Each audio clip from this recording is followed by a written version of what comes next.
Hello दोस्तों, कैसे हैं सब। मेरा नाम है हिमांशु और मैं स्वागत करता हूं आप सबका आपके अपने चैनल कॉमिक वर्ल्ड पर। तो चलिए दोस्तों, शुरू करते हैं मनोज कॉमिक्स में अंगूठे लाल सीरीज की अगली कॉमिक्स आकाश का राजकुमार।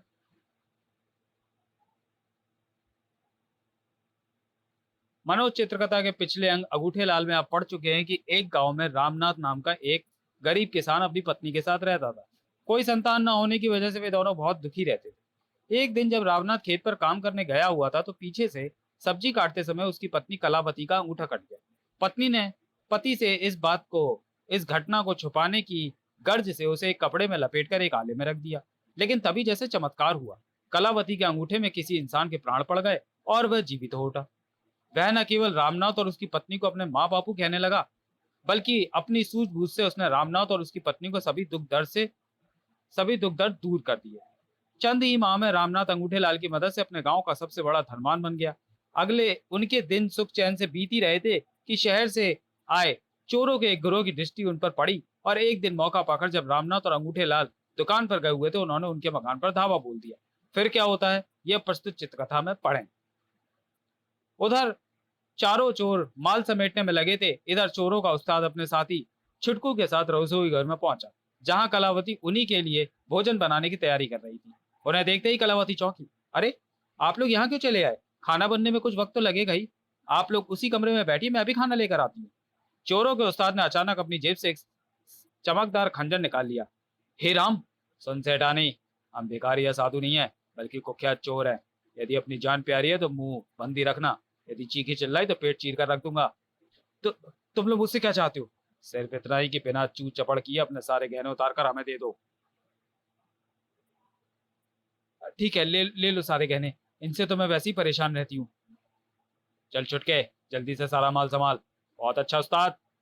कलावती ने एक एक कर सारे गहने शरीर से उतार कर उन्हें दे दिए। चलो उस्ताद, अब निकल चले।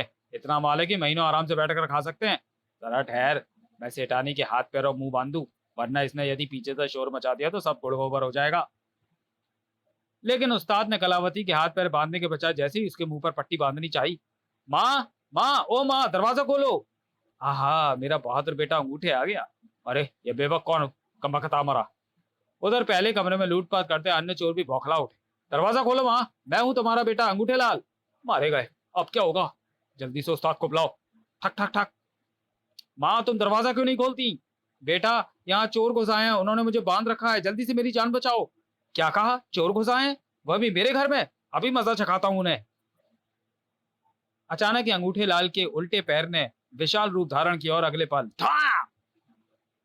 कहाँ हो चोरों की औलादो, सामने आओ। अरे बाप रे, उस पिद्दी ने इतना मजबूत दरवाजा एक ही लात में तोड़ दिया। उफ, एक पिद्दी से छोकरे की इतनी बड़ी लात। लेकिन अगले ही पल उन सभी ने अपने अपने अस्त्र शस्त्र निकाल लिए। खत्म कर दो इस चूहे के बच्चे को। हाँ हाँ, जरूर खत्म करो, नाली के कीड़ों। अगले कहने के साथ ही अंगूठे लाल ने एक ऊंची छलांग भरी और उफ, मेरा कान। नन्हे से अंगूठे लाल ने हवा में उछल उछल कर एक की आंख फोड़ी तो दूसरे का कान फोड़ा, तीसरे की वह नाक में घुस गया। आए मारा। तीसरे की नाक के चिथड़े उड़ाने के पश्चात उसने चौथे के मुंह पर इतनी जोर से घूसा मारा कि उसकी बत्ती सी बाहर निकल आई। हाय, मेरे दांत बचाओ। क्यों चोरों की औलादो, खातिरदारी पूरी हुई या दो चार हाथ और परोसूं? नहीं नहीं, हमें और मत मारो। हम अपने बाप की तौबा करते हैं। तभी उस्ताद और छुटकू वहां आ पहुंचे, लेकिन वहां का नजारा देखते बुरी तरह बौखला उठे। कमाल है, उस पित्ती से लड़के ने चार चार मुस्टनों का लहूलुहान कैसे कर दिया? कहीं वह कोई झूठ भूत तो नहीं? चुप कर कबूतर के बच्चे, और चुपचाप यहाँ खड़ा खड़ा मेरे चाकू का कमाल देख। कहकर उस्ताद चाकू संभाल कर दबे पाव अंगूठे लाल की ओर बढ़ा। तभी उसे देखते ही चारों चोर प्रसन्नता से चीख उठे। उस्ताद! ओह, तो ये तुम्हारा उस्ताद भी यहाँ है। मेरा नाम अजगर उस्ताद है, जिसके चाकू के वार से आज तक कोई नहीं बचा। चलो, मरने के लिए तैयार हो जाओ। और मेरा नाम अंगूठे लाल है, जो भी मेरे अंगूठे के नीचे आ जाता है उससे भगवान भी रूठ जाते हैं। कहने के साथ ही अंगूठे लाल ने अपना हाथ हवा में लहराया। उसका वह हाथ आश्चर्यजनक ढंग से लंबा होकर अजगर उस्ताद के मुंह से किसी हथौड़े के समान टकराया। उफ, हे भगवान, ये उसका हाथ है या किसी हाथी का पैर? बेचारा अजगर उस्ताद अंगूठे लाल का फौलादी घूसा खाकर संभल भी नहीं पाया था कि अंगूठे लाल की लात भी अपना आकार बदलकर पूरी ताकत से उसके पेट से जा टकराई। आए, अब नहीं बचूंगा। अंगूठे लाल के हाथ पैर को रबड़ की तरह खींचकर लंबे और वार करने के बाद छोटे होते देख सभी चोर बुरी तरह बौखला उठे। वह तो कोई भूत प्रेत मालूम पड़ता है, अब हम लोगों की खैर नहीं। ठीक कहते हो भाई, लगता है गलती से हम किसी पिशाच के घर में आ गए हैं। हे प्रभु, बेशक उस्ताद की जान ले लो, पर हमारी जान बख्श दे। शीघ्र ही अंगूठे लाल ने अपनी अनोखी पिटाई से चोरों के उस्ताद को भी अधबरा सा करके फर्श पर लेटा दिया। बस अब थोड़ा सा सब्र और करो, तुम लोगों की बाकी की खातिरदारी पुलिस आकर करेगी। यह देख छुटकू को गश आ गया। हाय, मैं भी गया काम से। तब अंगूठे लाल ने उन सबको एक स्थान पर एकत्रित करके रस्सियों से जकड़ दिया। अरे बेटा अंगूठे, कहाँ हो तुम? जल्दी से मुझे आकर खोलो। और और माँ को तो मैं भूल ही गया था। अभी आया माँ। अच्छे मौके पर आया मैं, वरना पता नहीं वे तुम्हारा क्या हाल करते। बिल्कुल बेटा, लेकिन क्या वे चोर भाग गए? अरे माँ, तेरे बेटे के होते हुए कहीं वे भाग सकते थे? बांध कर गठरी बना दिया मैंने उन सबकी। आ तुझे दिखाता हूँ। हैं? वाह, कितना बहादुर है मेरा बेटा। एक अकेले नहीं, 6 मुस्टंडों की सारी अकल ढीली कर दी। मेरी तारीफ बाद में करना माँ, पहले जल्दी से थाने जाकर पुलिस बुला लो, ताकि ये गंदगी जल्दी से जल्दी यहाँ से साफ हो सके। अभी बुलाकर लाती हूँ बेटा। कुछ देर बाद जब कलावती वापस लौटी तो उसके साथ न केवल पुलिस थी बल्कि गांव के बहुत से लोग भी थे। ये रहे चोर दरोगा जी। सिपाहियों, गिरफ्तार कर लो इन सबको। वाह, कितना बहादुर बालक है अंगूठे लाल। उस अकेले नहीं सबके छक्के छुड़ा दिए। अरे भाई, अंगूठे लाल हमारे गांव की नाक है, नाक। स्वयं दरोगा भी सब कुछ जान सुनकर कम हैरान नहीं था। उसने प्रसन्नता से अंगूठे लाल को अपने हथेली पर उठा लिया। बेटा, इनको क्या चोरों को पकड़वाकर तुमने कानून पर बहुत बड़ा उपकार किया है, लेकिन मेरी समझ में एक बात नहीं आई कि तुमने अकेले इन्हें पकड़ा कैसे? ऐसे? हाय, दरोगा अंकल, कहीं आपको ज्यादा चोट तो नहीं आई? हा हा हा हा हा हा, नहीं आई है, बिल्कुल भी नहीं आई बेटे, बस सिर्फ एक दांत ही टूटकर पेट में गया है। इन सबको थाने ले चलो, बाकी की कार्रवाई वहीं करेंगे। पुलिस चोरों को पकड़कर ले गई। उनके साथ साथ गांव के लोग भी अंगूठे लाल की प्रशंसा करते हुए अपने अपने घरों को लौट गए। सबके जाने के बाद। लेकिन बेटा, तुमने ये तो बताया नहीं कि तुम अचानक दुकान से घर कैसे आ गए? ओ हाँ, बापू ने तिजोरी से एक कागज लाने के लिए भेजा था माँ, जिस पर किसी का लेन देन दर्ज है। तभी रामनाथ भी वहां पहुंचा। उसने आते ही अंगूठे लाल को उठाकर अपने सीने से लगा लिया। शायद उसे सारी बात का पता चल चुका था। बेटा, चोरों को पकड़वाकर तो तुमने कमाल ही कर दिया। पूरे गांव में तुम्हारी ही बहादुरी की चर्चा हो रही है। अभी कमाल कहाँ हुआ है बापू, आगे आगे देखना मेरा कमाल पे कमाल। अब मुझे नीचे उतारो, घर का सारा सामान फिर से सजाना है। इस तरह जैसे तैसे दिन बीतते जा रहे थे। रामनाथ और उनकी पत्नी की खुशियां भी अंगूठे लाल के कारण बढ़ती ही जा रही थी। लेकिन कई माह बीतने के बाद एक रात जब सारा गांव गहरी नींद में सोया हुआ था। श्रीमान जी, हम उस स्थान के ठीक ऊपर पहुंच चुके हैं जिसके बारे में हमें मिस्टर आयरन एक्स ने बताया था। कोई सुरक्षित स्थान देखकर यान को नीचे उतारो। जी बहुत अच्छा। शीघ्र ही यान गांव के एक सुनसान स्थान पर उतरा। नंबर 1, 2, 3, 4 और 5, तुम सब अपने अपने हथियार संभाल लो, हम बाहर चलेंगे। Yes commander. अगले ही पल यान में एक द्वार उत्पन्न हुआ और उसमें से 6 विचित्र इंसान किरणों की एक लिफ्ट नुमा प्लेट पर सवार हो नीचे उतरने लगे। मिस्टर आयरन एक्स, कृपया हमारा मार्गदर्शन कीजिए। रेड किंग की खोज में हमें कहाँ जाना चाहिए? यहाँ से बाएं मुड़कर 5 किलोमीटर चलो। ठीक 5 किलोमीटर तय करने के बाद हमें दाएं मुड़ना। वहां एक सुंदर मकान होगा, उसी में तुम्हें रेड किंग मिल जाएगा। अपने अपने फ्लाइंग स्विच दबाओ और मेरे पीछे आओ। Yes commander. फिर उन लोगों ने अपने सीने पर लगी प्लेट में से न जाने कौन सा बटन दबाया कि वे सीधे आकाश की ओर उड़ने लगे। 200 फीट ऊपर पहुंचकर अपनी पोजीशन लेफ्ट करना। Okay commander. काफी ऊंचाई पर पहुंचने के पश्चात उन्होंने अपना रुख बाईं ओर किया और हवा में तैरते हुए तेजी से आगे बढ़ने लगे। इधर गहरी नींद सोए अंगूठे लाल के दिमाग में अचानक जैसे खतरे की घंटी बजी। टन टन टन। वह तुरंत उठ बैठा। ओह, तो वे लोग मुझे खोजते हुए धरती पर आ पहुंचे और इधर ही आ रहे हैं। अब तो माँ बापू से कुछ समय के लिए विदा ले ही होगी, वरना बेकार में यहाँ झमेला उठ खड़ा होगा। माँ, माँ उठो, मेरी बात सुनो। क्या बात है बेटा? इतनी रात गए तुमने मुझे क्यों जगाया? तुम ठीक तो हो ना? मैं तो ठीक हूँ माँ, लेकिन जल्दी एक मुसीबत मेरे कारण तुम लोगों पर आने वाली है। इसलिए मैं कुछ दिनों के लिए आप लोगों से विदा लेने आया हूँ। जब हालात ठीक होंगे मैं फिर आ जाऊंगा। ये तू क्या कह रहा है बेटा? कैसी मुसीबत आने वाली है? और इतनी रात गए तू कहाँ जाएगा? ये सब बताने का वक्त मेरे पास नहीं है माँ। बस तुम झटपट मुझे आशीर्वाद दो मुझे आने में जाने में देर हो गई तो सब गुड़-गोबर हो जाएगा। उफ़! मेरी तो कुछ समझ में ही नहीं आ रहा। उनकी बातें सुनकर रामनाथ की भी नींद टूट गई थी। क्या बात है बेटा अंगूठेलाल? इतनी रात गए तू कहाँ जाने की इजाज़त माँग रहा है?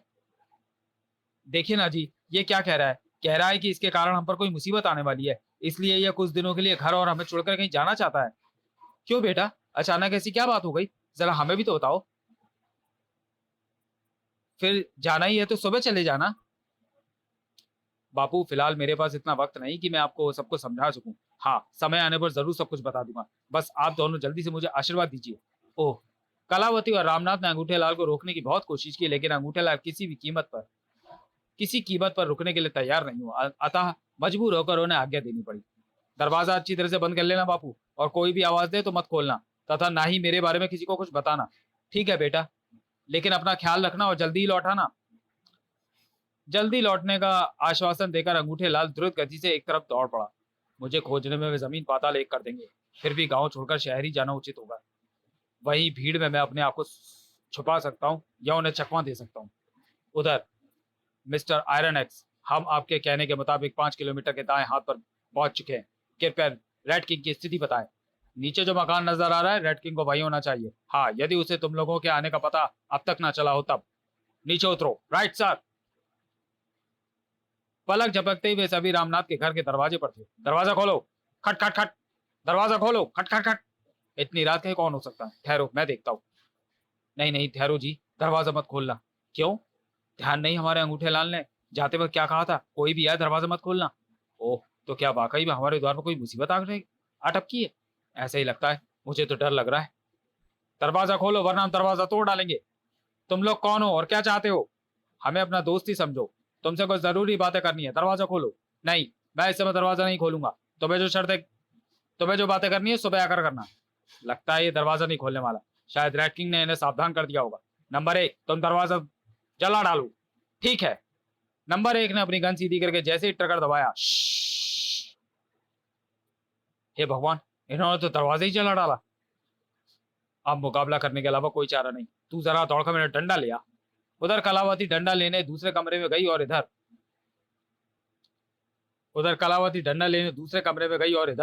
ए बुड्ढे, जल्दी से बता रेड किंग कहाँ है? कौन रेड किंग? यहाँ तो केवल हम मियाँ बीबी ही रहते हैं। बकौबात, तुम्हारी भलाई इसी में है कि चुपचाप रेड किंग के बारे में बता दो। हमें पता चला कि वो तुम्हारे ही घर में तुम्हारा बेटा बनकर छिपा बैठा है। मेरा बेटा बनकर? लेकिन मेरा बेटा तो मेरी पत्नी का अंगूठा है, जो सब्जी काटते हुए कट गया था और अचानक उसमें जान पड़ गई थी। बिल्कुल, वही वही हमारा रेड किंग है। जल्दी बताओ कहाँ है वह? ए जी लो, मैं डंडा ले। हे भगवान, कौन है ये औरत? ये मेरी पत्नी है। हाँ, तुम बता रहे थे कि वह यहाँ से चला गया, शायद तुम्हारे डर के कारण। ताक! झूठ मत बोलो, सच सच बताओ वरना तुम दोनों की खैर नहीं। नहीं नहीं, ठहरो, इन्हें मत मारो। ये सच ही कह रहे हैं, हमारा अंगूठेलाल सच में कुछ देर पहले घर छोड़कर चला गया है। तो तुम लोग ऐसे नहीं मानने वाले। नंबर 2, खत्म कर दो इन दोनों को। रेड किंग को हम स्वयं ढूंढ लेंगे। Yes commander. लेकिन इससे पहले कि नंबर 2 ने किरणों का निशाना बना पाता, कंप्यूटर बोल उठा। ठहरो नंबर 2, इन्हें मत मारो, ये वास्तव में सच बोल रहे हैं। क्या मतलब मिस्टर आरएनएक्स? यदि ये सच बोल रहे हैं तो फिर रेड किंग कहाँ गया? वह उत्तर पूर्व की तरफ गया है। यदि कोशिश करो तो वह पकड़ा जा सकता है। ओह, मेरे पीछे चले आओ जल्दी। शुक्र है भगवान का, जान बची। घर से बाहर निकलते हुए सब उत्तर पूर्व की ओर उड़ान भरने लगे। हे प्रभु, हमारे अंगूठे लाल की रक्षा करना। क्यों जी? आखिर कौन थे ये लोग जो और हमारे लाडली के पीछे क्यों पड़े हैं? लगता है ये लोग किसी दूसरे ग्रह से आए हैं। देखा नहीं, उनके पास बोलने वाला लोहे का पुतला भी था। अब यहाँ तो भगवान ही जाने कि उन्हें हमारे बेटे की तलाश क्यों है। तो चलिए दोस्तों, वीडियो को यहीं समाप्त करते हैं और मिलते हैं अंगूठे लाल की कॉमिक्स आकाश के राजकुमार के दूसरे और अंतिम भाग में अगले वीडियो में। तब तक के लिए धन्यवाद।